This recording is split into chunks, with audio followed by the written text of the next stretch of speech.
গান শোনার মাধ্যমে কয়টা ক্ষতি হয়? 7টা ক্ষতি হয়। কারণ গান সম্পূর্ণ গানগুলো বানোয়াট, আর ওই গানগুলো বেশিরভাগই মিথ্যা। মিথ্যা না?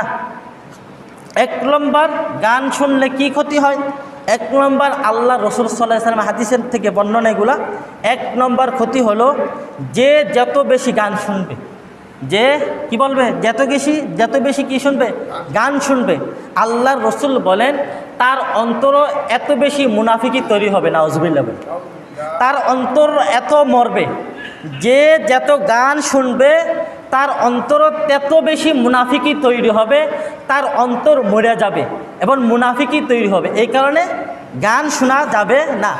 তো এই গান আপনি শুনলে ওই গানটার মধ্যে কি শুনছেন না শুনছেন, আলতু ফালতু শুনছেন, এগুলো দ্বারা আপনি নিজে টান দিতে থাকেন আর ভাবতে আয় রে কি সুন্দর একটা গান হয়েছে রে, এগুলো দ্বারা আপনার অন্তর মরে যায়।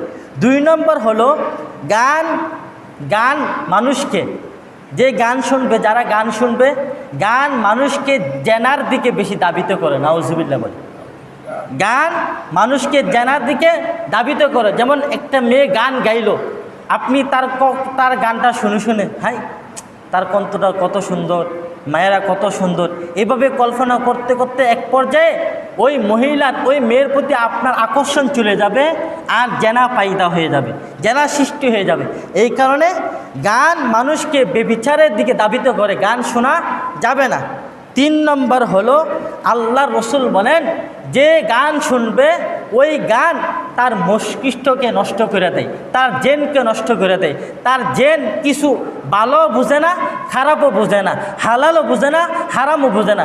গান মনে করে গান শুধু শুনতেছে, আর গান কি বলতেছে সে হু আল্লাস করতেছে, আর সে মনে করতেছে এটা হালাল, এটা হারাম না হালাল, এইভাবে শুনতেছে। তার গান মানুষের জেনকে ক্ষতি করে, মানুষের জেন মস্তিষ্ককে নষ্ট করে দেয়, জেনকে খারাপ করে দেয়, হালাল হারাম আর কিছু বুঝে না। 4 নম্বর, গান হলো যে যত গান শুনবে, যে বেশি গান শুনবে, সে তার কোরআনের প্রতি অনীহা সৃষ্টি হয়ে যাবে। কোরআনের প্রতি কি হয়ে যাবে? অনীহা সৃষ্টি হয়ে যাবে, আগ্রহ শেষ হয়ে যাবে, আগ্রহ নষ্ট হয়ে যাবে।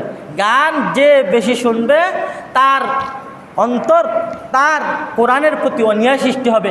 কোরআন কি বলবে তার থেকে ভালো লাগবে না, কোরআন তেলাওয়াত তার থেকে ভালো লাগবে না, আল্লাহ আল্লাহ ডাকনে তার কাছে ভালো লাগবে না। দেখবেন কিছু মানুষ এমনও আছে, সে গায়ক, গান গায় এবং তার গান শুনলে কোনো ক্ষতি হয় না।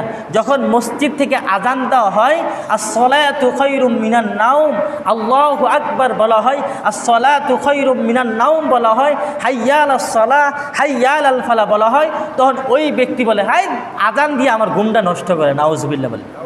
অথচ তার গান যখন ডেস্কের মধ্যে বাজানো হয়, তার গান যখন টিভির মধ্যে বাজানো হয়, তার গান যখন মোবাইলের মধ্যে বাজানো হয়, তখন মানুষের ক্ষতি হয় না। ওই ব্যক্তিটাই যার গান শুনে সেই বলে আজান দিয়ে আমার ঘুম নষ্ট করে দেয়, নাউজুবিল্লাহ বলে। যে গান শুনবে তার গান শুনতে তার অন্তর মরে যায়, তার থেকে ভালো কিছু পাইদা হয় না। অন্ধকারের মধ্যে আলো কোনোদিন হয় না, অন্ধকারেই থাকে। যদি আপনার গান শুনতে খারাপ কাজ করতে করতে আপনার অন্তর যখন মরে যাবে, নষ্ট হয়ে যাবে, তখন আপনার থেকে আল্লাহ ডাকলেও ভালো লাগবে না। এরকম আসেনি সমাজের মধ্যে? আছে। এবং 5 নম্বর, আখেরাতের প্রতি বিরক্ত হয়ে যাবে, আখেরাতকে সে ভুলে যাবে। গান শুনতে আখেরাতে একটা আছে, এই আখেরাতে ভুলে যায়। এখন সমাজের মধ্যে এরকম হয়ে গেছে, নামাজ চাই না, ইবাদত চাই না, দুপুরে চাই না, রাত চাই না, সন্ধ্যা চাই না, এই অবস্থা। কোরআন তেলাওয়াত করা যায় না নাচের কারণে, কোরআন তেলাওয়াত করা যায় না গানের কারণে, ঘুমানো যায় না গানের কারণে। এরকম হয় কি না? এখন আল্লাহর রসুল বলেন গান আখেরাতকে ভুলে যায়। কারণ কিভাবে সে গান চালায় রাখছে, ডেস্ক বাজাইতেছে, আর ওদিক দিয়ে আজান দিতেছে, কোনো খবর নাই। ওদিক দিয়ে কোরআন তেলাওয়াত করতেছে, কোনো খবর নাই। ওদিক দিয়ে আল্লাহকে ডাকতেছে, কোনো খবর নাই। আখেরাতকে ভুলে যায়। কারণ গান যদি গাইতে হয়, যদি আখেরাত না ভুলা হয়, তাহলে ডেস্ক বাজাইয়া রাতে আপনার মেয়ে আপনার সামনে, আপনার মেয়ের নাচ কিভাবে চান? আপনি আপনার মেয়ের নাচ কীভাবে দেখেন? আপনি আপনি বসে থাকেন, আপনার ওয়াইফ বসে থাকে, আপনার ছেলে নাচতেছে, আপনি দেখতেছেন। আল্লাহ বলেন, ইয়া আইয়ুহাল্লাযীনা আমানু কু আনফুসাকুম ওয়া আহলিকুম নার। হে ঈমানদারগণ, তুমি নিজে জাহান্নাম থেকে বাঁচো। আমি নিজে গান দেখতেছি, আবার আমার ছেলে মেয়েদেরকে গানের জন্য উৎসাহতা দিতেছি। আমি নিজে গান গাইতেছি, আমার ছেলেকে গান শিখাইতেছি। আমি নিজে নাচ দিতেছি, আমার ছেলেকে আমার সাথে, আমার মেয়েকে আমার সাথে গান শিখাইতেছি। তো ও আমার মতো কপাল পোড়া বাবার কে হতে পারে? কাল কিয়ামতের ময়দানে আল্লাহ বলবেন, আল্লাহ আমার বাবা আমাকে এই খারাপ পথ দেখাইছে, আপনি তাকে জাহান্নামে দেন। কী অবস্থা হবে? কী অবস্থা হবে? আর আপনার মতো কপাল পোড়া নির্লজ্জ বাবা কেমন আপনার সামনে আপনার বালেগা মেয়েটা নাচতেছে, আপনার সামনে আপনার বালেক ছেলেটা নাচতেছে, আপনি কিছু বলেন না, কিছু বললেন না আপনি, আরও বলেন দেখ দেখ বাবা দেখ।